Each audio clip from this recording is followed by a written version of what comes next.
ఎన్నికరామా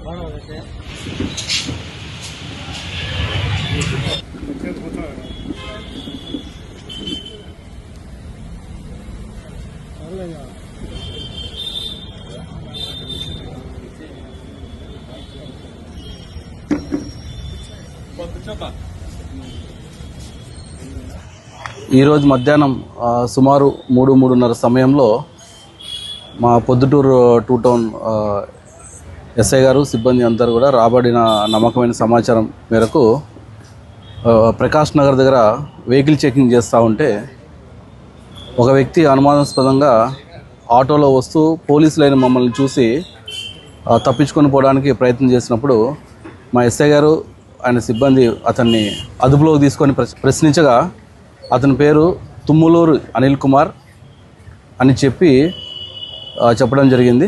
దాని తర్వాత అతను రికార్డ్స్ని అడిగితే అతను సరైన రికార్డ్స్ ప్రొడ్యూస్ చేయకుండా ఉన్నందుకు నెక్స్ట్ అతన్ని ప్రశ్నిస్తే తను తెచ్చిన ఆటో 8వ తారీఖు మన ప్రొద్దుటూరు గవర్నమెంట్ హాస్పిటల్లో దొంగిలించుకుపోయినానని చెప్పి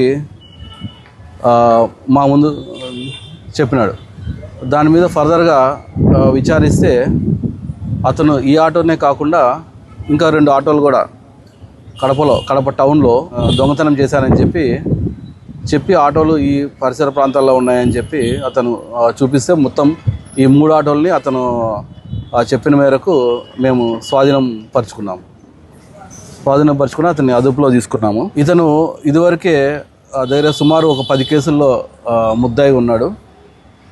తిరుపతి, చంద్రగిరి, కడప ఇట్లా పలు ప్రాంతాల్లో ఇతను ఆటో దొంగతనం చేస్తూ ఉంటాడు. ఇతను ఆటోని గేర్లో వేసి నెట్టి స్టార్ట్ చేసుకుని ఆటోని తీసుకొని వెళ్ళిపోతాడు.